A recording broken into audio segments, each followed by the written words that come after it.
My DIL said she wouldn't eat food made by a cleaner, so I left. 1 month later, she called me crying. Amber's family didn't bother to tell me when she gave birth. I only found out later from someone outside the family. I didn't say anything. Just swallowed my disappointment, and stayed outside the hospital room for 24 hours straight. When I wanted to check if my grandson needed a diaper change in the middle of the night, Amber looked at me disgustedly and asked if I had even washed my hands. My husband and son stood by silently, as if they hadn't heard or seen anything, and they told me to take good care of her. If neither of them thought I was worthy of even the slightest respect, I'm fine. Then I had nothing left to cling to. The following morning, I packed my bags and made travel arrangements. You're going on a trip immediately after Amber gave birth. And who's going to look after her and the baby? Have you gone completely insane, Mom? What were you thinking?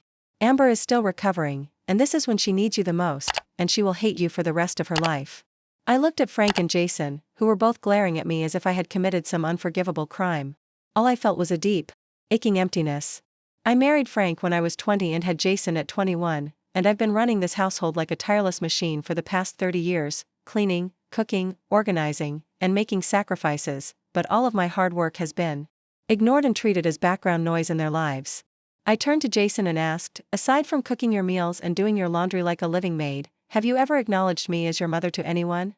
I tried to change your baby's diaper, but Amber made me put on disposable gloves. First, do you really think I'm that dirty? I've been taking care of your baby all day for more than 20 days. Has anyone in the house ever asked me if I'm tired? Then, when I leave for a single day, you hire 2 full-time nannies to help Cynthia take care of the baby. Cynthia barely spent a day here, and you're already worried about her being tired? Jason avoided my eyes, his voice weak and defensive. Mom, can you not be so sensitive? Amber is already upset with you. Everyone knows that postpartum care is the top priority here. Jason, who was upset that I wasn't giving up, turned to Frank and yelled, Dad, say something.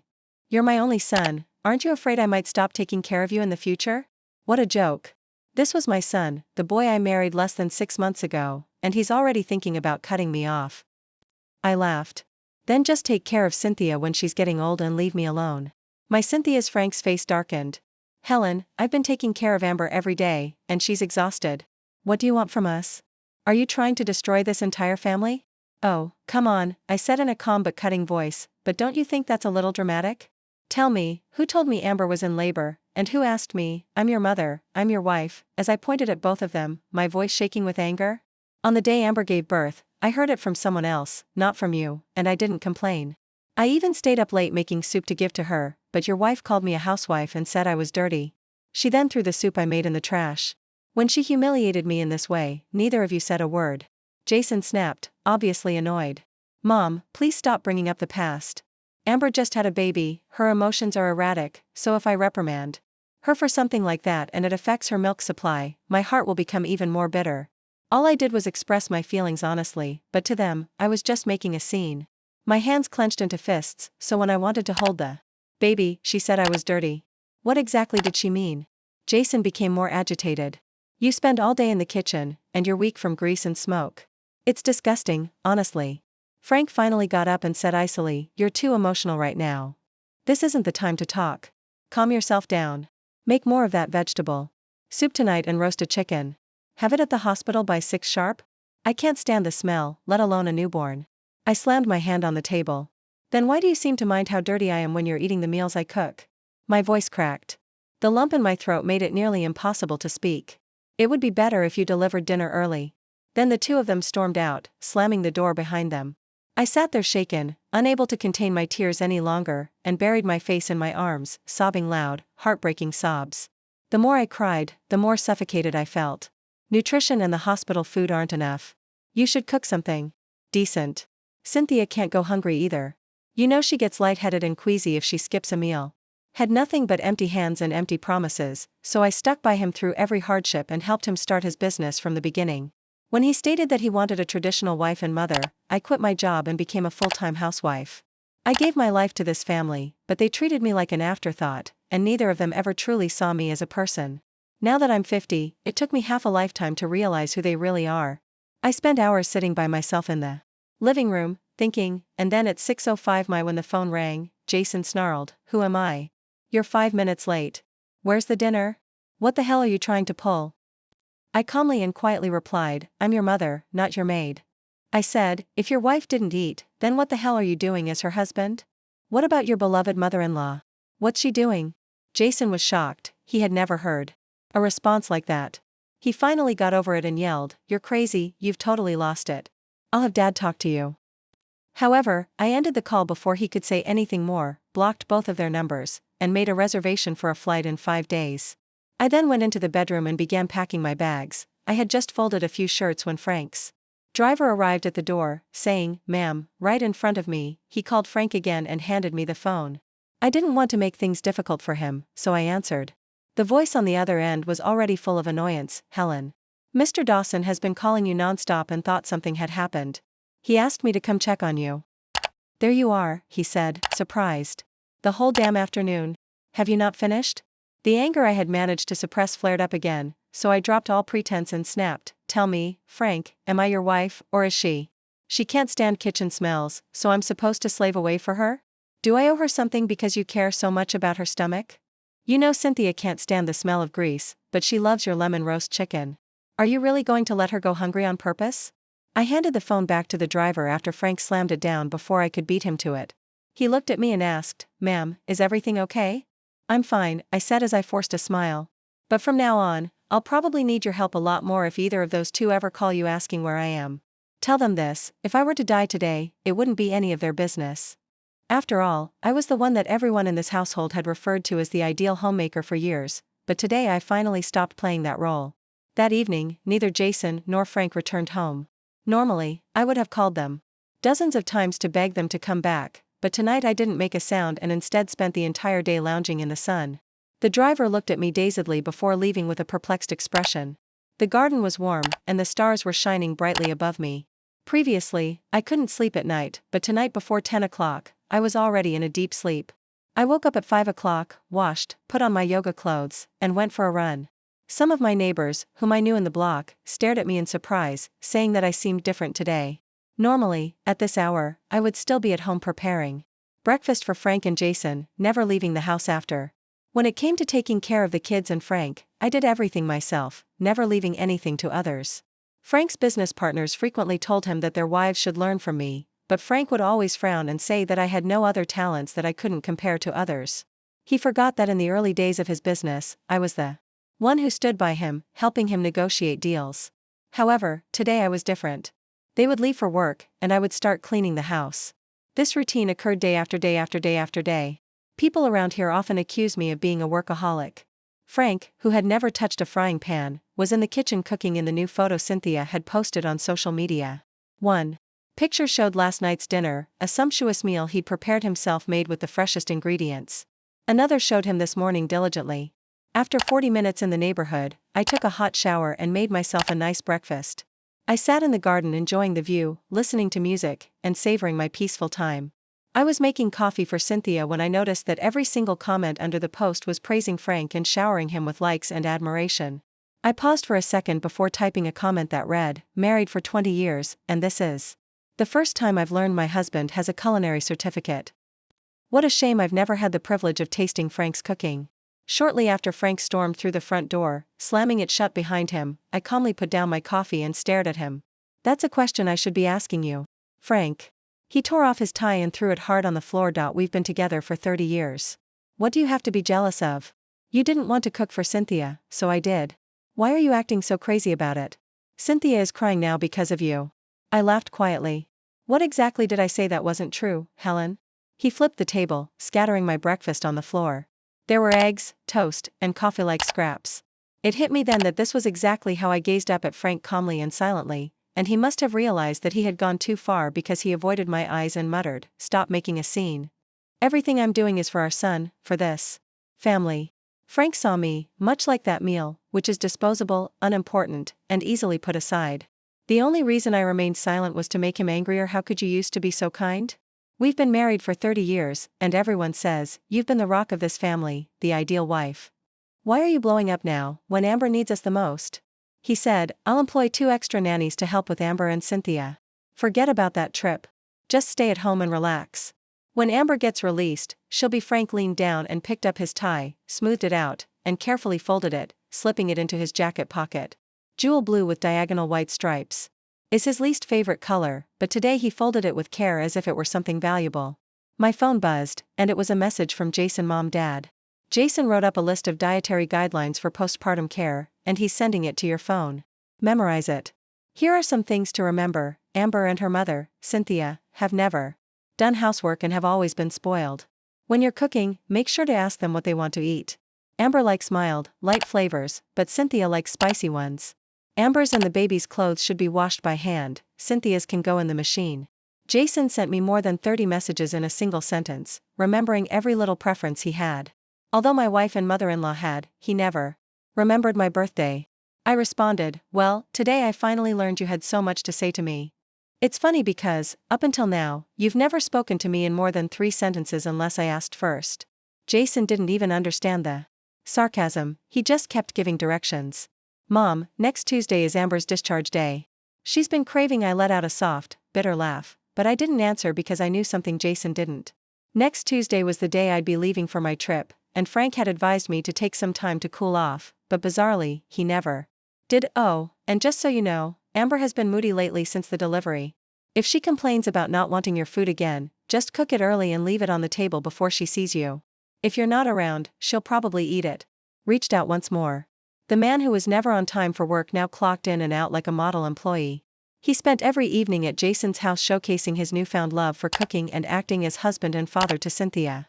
Frank was afraid that I would say or do something that would upset his beloved Cynthia again, so he and Jason both discreetly blocked me from seeing their social media updates. Instead, I watched Amber's public posts every day and scrolled through pictures of their happy little family, smiling, cozy, and completely joyful. Tuesday arrived earlier than I had anticipated. Frank called me as soon as I got to the airport and asked, "Where are you?" I replied, "Simply stay there." He said, "Jason is on his way to see you." I had nearly reached the security checkpoint when I noticed Jason approaching me and pushing my mother in a wheelchair. "Grandma," he said dramatically, "please talk some sense into my mom. She chose the worst possible time to go on vacation, and Jason, your grandmother's heart." My mother waved her hand at me and said, "Sweetheart, I know you're upset. Go wherever you want. Don't worry about us. Take your time to feel better. If you decide to divorce your father, I will support you. My condition isn't well. Why are you torturing her like this?" I hurried through the security check line and couldn't help but slap Jason across the face. He stared at me in shock. I had raised him for 22 years and had never once hit him. "When your mother hit him across the face," she said, "how could I have raised such an ungrateful brat like you?" I felt like I had no more ties holding me back, so I walked straight toward the gates. Jason's calls echoed behind me, but I didn't answer. Frank, who hadn't spoken to me in 10 days, sent me a lengthy message. "How, and you said you needed space, but is this really how you're handling things? Why wasn't the house cleaned before? Amber came home today? I've been working hard outside to earn money, and you can't even handle the basic things at home. What use are you to me, and do you know that my mom has been struggling with her health and needs care? You've been in charge of this for 10 years, so why did you decide to drop it? Where do you think I'll find someone else to take over?" I'm obviously not satisfied with just texting. He let out his anger when I responded, "Didn't you always think Cynthia would be the perfect wife? Let her take care of your mom. I've been taking care of you and this family for 30 years, and you've treated me like I'm invisible. Now that your maid is gone, you're in a panic, but let me make it clear I am not your servant." I felt a strange calmness come over me as I hung up the phone because I knew I was about to start my own journey, and I wasn't going to let these people disturb my peace. There were 2 places I had always wanted to visit in my life, a ranch in Maine and a coastal town in Montana. I booked a vacation there because I had heard that the Montana plains were the most beautiful right before fall, and I wanted to unwind while it was still warm. I hired a local private guide to show me the ranches and small towns, giving me a taste of the local cuisine and Western lifestyle. The air was so clean that it felt like it had just been washed, and the sky seemed to stretch on forever, as if it could tear your heart open. Every night at 10 o'clock, I went to bed and fell into a deep, undisturbed sleep. The past 30 years of my life had been dominated by the kitchen, laundry room, household chores, and countless other mundane tasks. Now, every day I went to 1 or 2 sightseeing locations and spent the rest of my time walking and horseback riding on the ranch. At night, I sat on the grass and looked at the stars, feeling as though I had returned to my childhood. Cynthia wasn't exactly idle, though. She posted. I couldn't help but comment on social media, "Cynthia, you really have a high opinion of me. I've raised my son for over 20 years, and he remembers every little thing about you but can never remember my birthday. I've been married to my husband for decades, and I didn't care." Some people really have it made, a husband who loves them and a beautiful son, and Amber's mother-in-law simply goes on vacation immediately after Amber gives birth. When will I ever have the freedom that Cynthia has? You two seem to be doing well, Cynthia. Who even knew he could cook? What do you mean by that? Cynthia asked right away. Jason treats me well because of our daughter. Your husband has been working really hard lately, juggling work at the hospital, Amber's place, and this company. I didn't give him a chance to rest. However, shortly after Frank called Helen, he asked, "What are you doing?" Cynthia and I are clean. I deleted that comment because it made my temples hurt. All the gossip I had forgotten about Frank over the years came flooding back. He was attractive, with a classic rugged American face and a body that never gained weight. His appearance was what initially drew me to him. After they were married, there were rumors that people had seen him traveling with other women. I never took those rumors seriously because at home he always played the part of the faithful family man, helping out with everything around the house and rarely staying out late. However, the night Jason got engaged, I happened to overhear a conversation between relatives in the next room. Frank had been having an affair with Cynthia for years, and after growing tired of her, he introduced Cynthia's daughter to his son, keeping Cynthia close. My God, he's disgusting. Someone else warned, keep it down. Don't. When Frank's assistant called on the 8th day of my trip to ask when I would be returning home, I idly replied, I'll return when I feel like it. Before long, Jason called and yelled at me, Mom, it's been 8 days.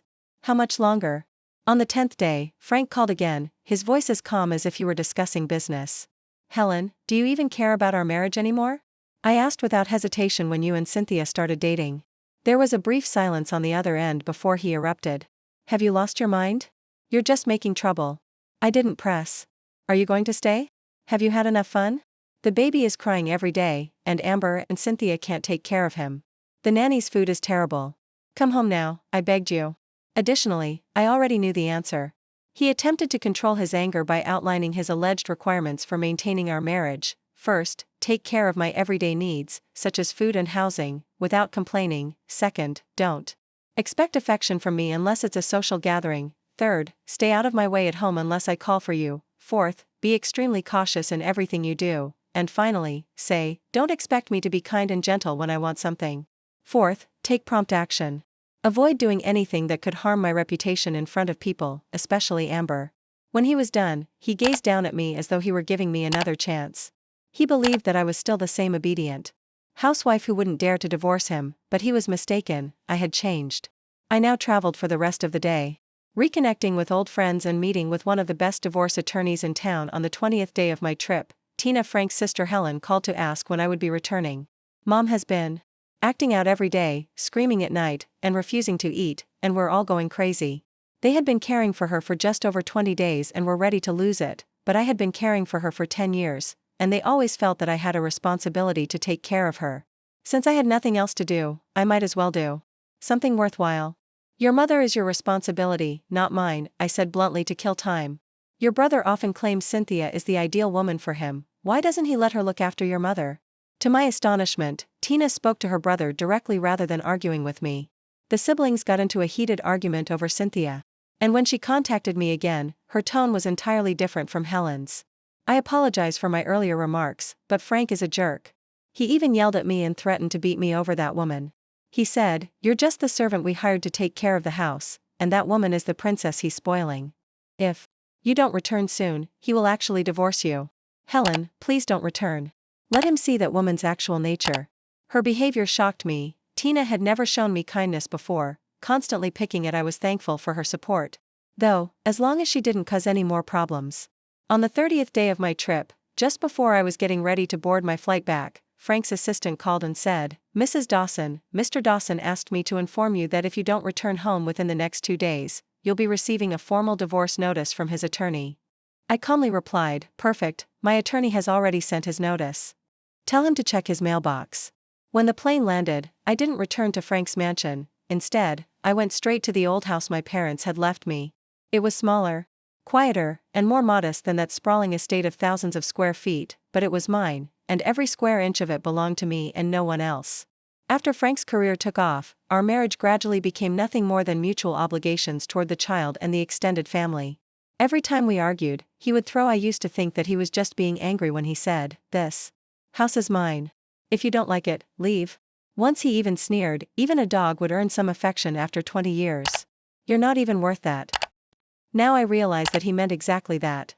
This house was my parents' early investment, something I'd always kept as a backup, and I'd done a little renovation here and there in the hopes that they might use it in their later years. Now it was my safe haven, and I spent 2 days setting it up and furnishing it with everything I needed.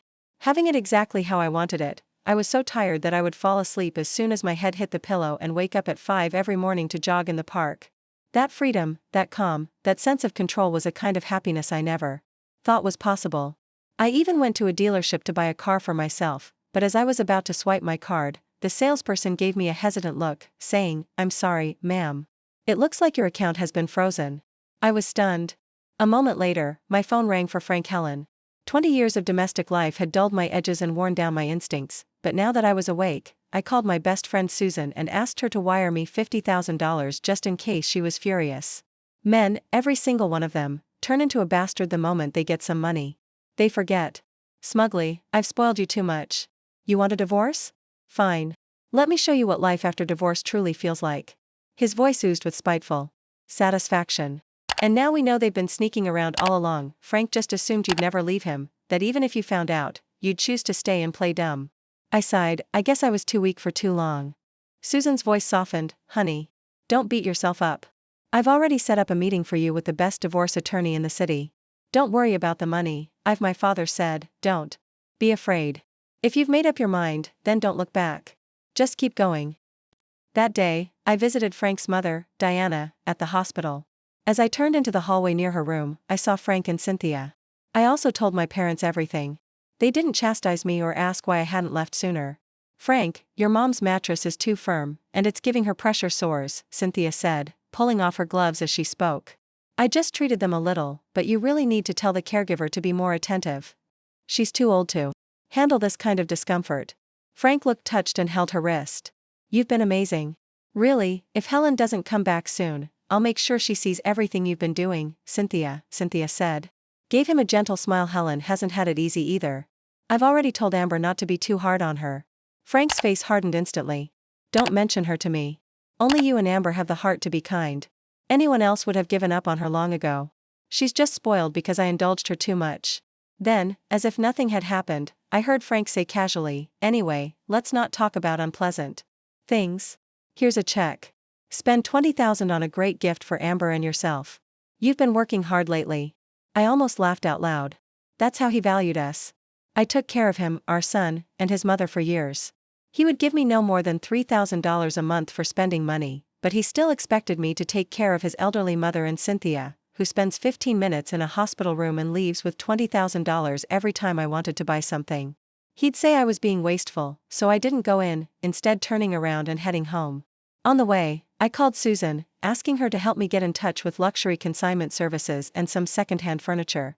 It was time to get rid of everything that belonged to me in that house, and when I arrived home, Susan was already there. She asked, "You're really doing this, selling everything?" Frank used to say that he fell in love with me at first sight because I was attractive. Even after becoming a housewife, I continued to take care of myself, staying in shape and keeping my appearance polished. Whenever he needed a trophy wife by his side, I would wear the dresses he picked, carry the handbags he bought, etc. All these years, everything I saved and worked for was spent on people who were never truly mine. It took me 2 days to sell everything that could be sold, and as soon as the money arrived in my account, I transferred it all to Susan's. Frank arrived at the house less than half an hour later, and when he saw the empty space, he froze. For me, it was all for show to maintain the illusion of a perfect, happy family. Now, those so-called treasures were nothing more than clearance items in my hands. "This is what you came back with a decision about?" I looked at him calmly. "Sold." "You've lost your mind," and he snapped, his eyes burning. I walked barefoot across the floor, my voice light and even crazy.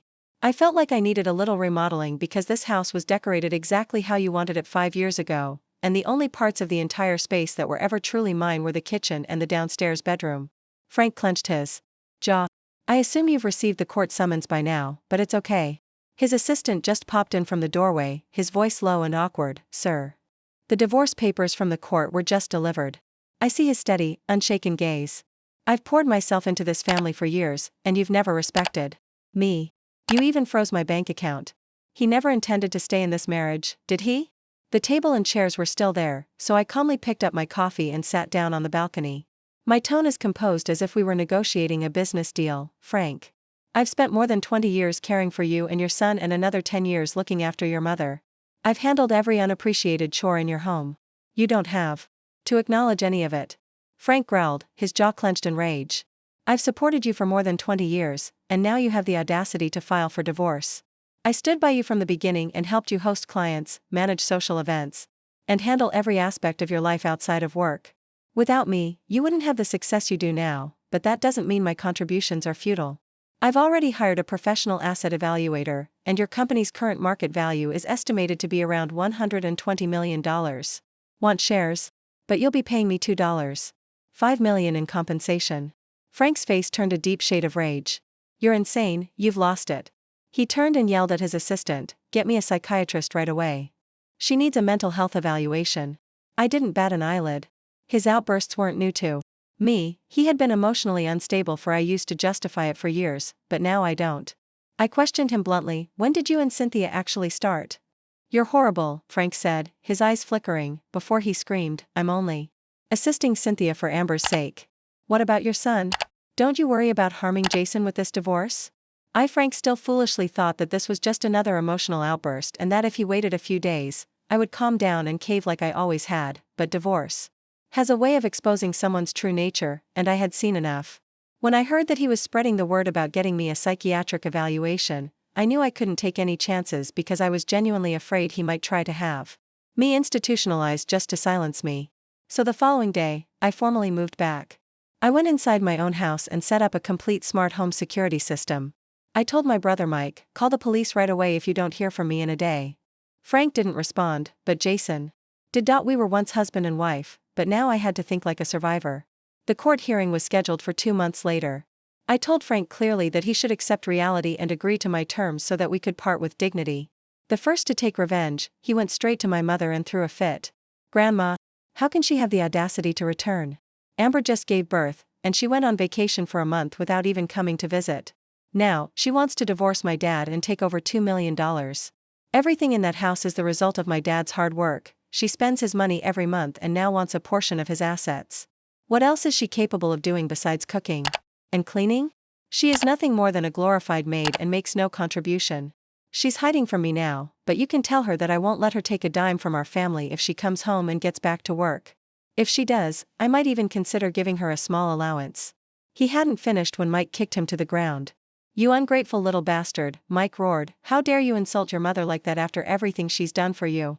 My 6-foot-tall son stumbled and dropped to the ground. He tried to put on a tough face, but he didn't dare fight back. She chose that life, I never forced it. Her, he muttered defiantly, bullshit, Mike snapped, boiling with rage. Listen to me. You only matter to this family because of your mother. Without her, you're nothing, not even worth a damn. Get the hell out. Jason scrambled to his feet, his face flushed and humiliated, and as he reached the door, he saw me standing there. His expression instantly changed from arrogance to desolation. Drama in seconds. Mom, uncle hit me. He should have hit you harder. Jason stared at me, obviously perplexed by what I was saying, until I used all of my strength to give him another slap. He staggered back, stunned, clutching his cheek. Mom, you actually hit me? I looked him in the eye, my voice steady and cold. That's what you owed me. And from this day on I'm cutting all ties with you. I am no longer your mother. Jason's face twisted in rage, and he pointed a trembling finger at me. Fine, you'll regret this. In his mind, my regret would likely occur the moment Frank decided to divorce me, but he was unaware that I had never feared this moment. For a split second, Frank stood outside the courthouse, staring at me with a confused expression. Helen, how did we end up like this? I didn't reply. Instead, I just stared at him with a mocking smile. His brows tightened. Are you really that set on leaving? I asked him in a quiet but sharp voice. Did you and Cynthia meet 5 years ago? His eyes flickered for a brief moment before I turned and began to walk up the courthouse steps. If you felt that the allowance I gave you wasn't enough, I could increase it. If housework is too exhausting, we'll hire help. You can use my driver whenever you want. I know exactly who held power in Cynthia's family. Her father was a mild-mannered, indecisive man who would rather pretend to be deaf than face the truth. The divorce process was surprisingly smooth, almost suspiciously so, but I wasn't about to question a clean break as I left the courthouse and approached the Jason, who was waiting for a cab, jumped out of Frank's car with a voice full of disdain. "Wow, Mom, you really did it. A housewife divorcing a man like my dad? Let's see how long you last out there on your own." "Shut your mouth," Frank said, his voice louder and angrier than I've ever heard. Jason froze, staring at his father as if he was seeing him for the first time. Frank then approached me and said, "Let me give you a ride home." I shook my head. "That won't be necessary." "Goodbye, Frank." The cab pulled away slowly. In the rearview mirror I saw him still standing there watching me go. Maybe he was feeling regret, but that no longer mattered. When I got home, my parents were already waiting with a hot meal ready to celebrate. It was the first time in my life I had ever celebrated a divorce, and I had never felt so light, so free. At dinner Mike suddenly grinned and said, "Helen, I have a little favor to ask." I said, "Go ahead," and he grinned even more. "Can you take Mom and Dad on a trip? It's something I've wanted to do for a long time, but Rachel and I are always too busy to make it happen." Of course, I knew they weren't just trying to grant me a wish, they were also trying to help me heal, give me a new perspective, and give me a change of scenery, and I appreciated that more than they knew I did. Nodded and replied, "Definitely." The following day, Mike had already scheduled our trip to Napa Valley, a destination my parents had always wanted to see but had never had the opportunity to due to its rolling vineyards, a luxurious resort with natural hot springs, gourmet food and wine, and a slow and serene pace of life. Everything we needed was there, and before we left, Mike carefully placed a $120,000 check in my hand and said, "This is for there." I almost started crying as he said softly, "Thank you for taking care of them during the trip. I've already arranged the hotels and transportation. You just relax and enjoy." Over the years, I had poured everything into my marriage, my son, and that house, frequently neglecting my own parents, but they had never once complained. Today, I finally had the chance to genuinely give back to them. I only told Susan about the trip, and she came to the airport to see us off in person, hugging me tightly and teasing me, saying, "When you get back, we're opening that studio we talked about, and you're going to be my business partner." Napa Valley was stunning, with each vineyard looking like a painting. My parents were beaming with joy, and I felt truly free again for the first time in years while sipping wine in the afternoon. Time was finally mine again. A month later, I got a message from Amber. Her tone was unusually soft. "Helen, may I ask you something? What's going on between Frank and my mom, really?" I replied coldly. "You can ask your mother or Frank. Just don't come asking me." She sent me another message. Jason realized he was mistaken. "He only wants the food you used to make, but he's too proud to ask. Admit it, would you think about returning for his sake?" "No," I typed back without hesitation, "he is no longer my son." There was a pause, and then a voice message appeared. Jason's voice was raised in anger, saying, "Fine, don't come back, nobody needs you anyway." I laughed and put my phone down, realizing that this was the real him. A few days later, my phone rang again, and then I heard Frank's sister, Tina, called to let me know that her mother was still alive, even though she and Frank were both on the verge of their collapse. Her dementia symptoms were getting worse, leaving her wandering aimlessly and screaming at night. It had become a never-ending battle. He sent me a picture of Frank, who looked completely different from the last time I saw him, haggard and exhausted. "Helen," Tina said through her tears, "my brother admits he's at fault. He asked me to stop. You've always been the pillar of our family, without you, everything would have fallen apart. Please return, we need you." I apologized for him. "I cared for you all for 10 years, your voice was calm but firm. You've only been taking care of your mom for a few days, and you can't handle it. Did anyone ever consider how I felt about this company, which your brother and I built? He's been providing me with $3,000 a month to cover expenses, but when Cynthia visited your mom in the hospital, Frank gave her a check for $20,000. Do you know how much Frank has spent on other women over the years? You can ask anyone else, but don't come to me." For Frank's sake, I had never talked about the years of suffering I had gone through, but now I realized that if I didn't speak up, no one would ever know how much I had sacrificed for this marriage. Even after the divorce, I had to make them understand. The least they could give me was guilt. I ended the call at that point. Mike's family took a vacation with us during the summer, and we hiked through the mountains, taking in the warm sunshine and the tranquil surroundings. Meanwhile, Frank and Jason's lives had descended into complete chaos, and Cynthia had moved into Jason's opulent apartment, spending her days shopping or at the spa, ignoring everything at home. Amber would ask Cynthia for help with the kids, but each time she did, Cynthia would complain that she was feeling ill and would not assist. Purchase anything, she would claim she didn't have the money. Jason, helpless, hired a nanny, but Cynthia always had something to complain about. She believed the nanny's pay was excessive and that the nanny was always watching her like a thief. The most absurd thing happened when Jason's baby turned 3 months old. Without thinking, Cynthia gave the baby an egg yolk. Jason was incensed, and the baby had an allergic reaction that required hospitalization. When the doctor inquired about the incident, Cynthia accused the nanny of not keeping a close enough eye on the child. The nanny was furious and quit right away. Jason and Amber got into a heated argument, and Amber tried to defend her mother, but Jason had had enough. He threatened to never let Cynthia back into their home again, saying, "If anything happens to the baby, I'll go after your mother." Cynthia ran to Frank in tears, but he turned around and reprimanded her.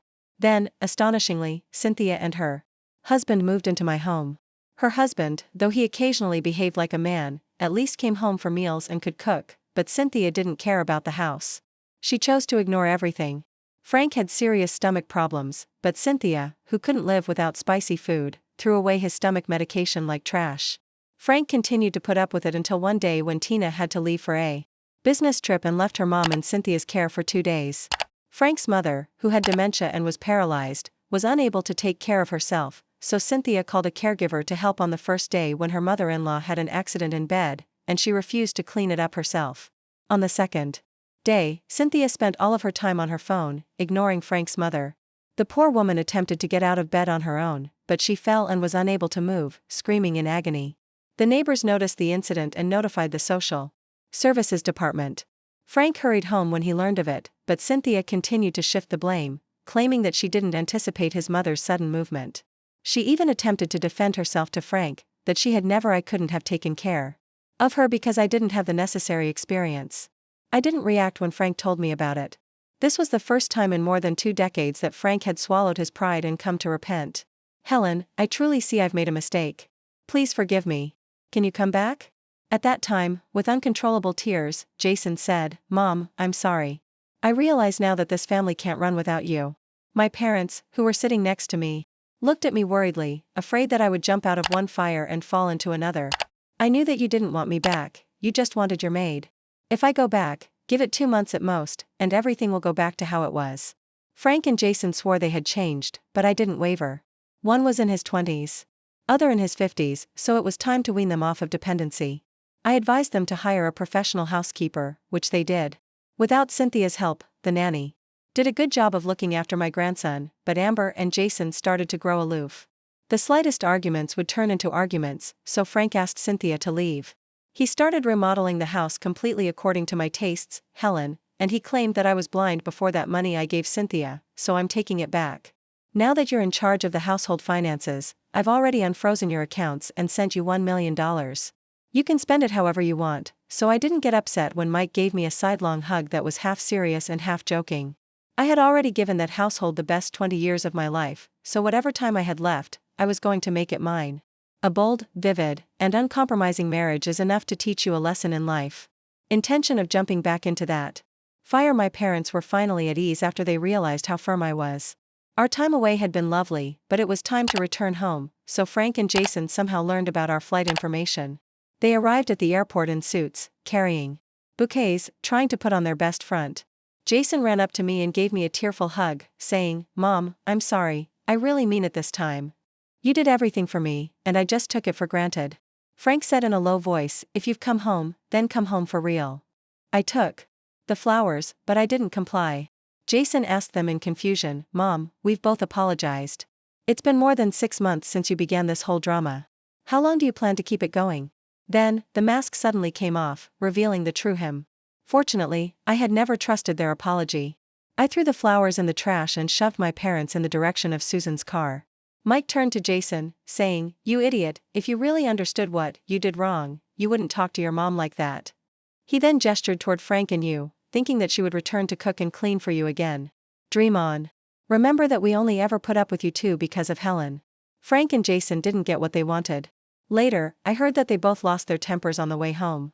Shortly after that, Cynthia arrived at Jason's house and casually helped herself to Amber's expensive clothes and dresses. "You just had a baby," she said to Amber. While she was still packing up Amber's belongings, Jason entered the room. Enraged, he threw both Amber and Cynthia out. Cynthia cried out for help, but Frank ignored her. Amber even tried to speak with him, but Frank refused to meet with her. "Jason has money. If you want more, just buy new ones," she added. "Cynthia, because that's what men like him do." I saved and scrimped around the house, and he spent money on other women like water. Frank, however, thought this was a big gesture. Helen. He said, I made good on my promise, Helen. These few months apart made me realize only you hold this family together. Please come home. I looked at him and said, equally, I gave the best years of my life to you. The rest of it, I'm on New Year's Day. Susan and I formally inaugurated our studio. That evening, we sat in the courtyard sipping champagne as soothing music played. I had already made the decision to invest in myself, so that door won't reopen. You can ask me 1,000 times, but the answer will never change. She smiled and lifted her glass as she saw the city skyline ablaze with fireworks. Well done on discovering. I clinked my glasses and wished that you would be the only one living. As she grinned quietly. Susan's connections helped the studio expand steadily, and we soon had our first customers. In the meantime, Jason and Amber made amends and came to a new understanding. Amber was allowed to visit her family, but no one else would ever again enter their house. Without my care, said Frank's mother. Shortly before spring, maybe she finally found tranquility. Underly, Frank was regretful. Maybe Mom would have lived longer if we hadn't divorced, he once said. He was able to retrieve everything. He had given Cynthia money. What's more, Amber gave back all the gifts that Frank had previously given Cynthia's mother. Although Cynthia didn't have a dramatic collapse, she did become very unwell. After learning of her actions, her family gradually stopped inviting her to events or holidays. Her spouse grew gradually fading away. What little emotion was there, becoming colder and more aloof. There was no controversy, no explosions. Just as Jason stood in the midst of the gradual, oppressive loneliness, Frank's assistant informed me about all of this one day. Frank, I just smiled as he prepared dinner for me in the backyard while holding his child. Whenever he asked if I would ever think about getting married again, I replied, not in this lifetime. From this point on, I would never again be bound by the bonds of marriage for anybody. I was just me, not someone's wife, not a mother who had at last found her own place and was able to breathe at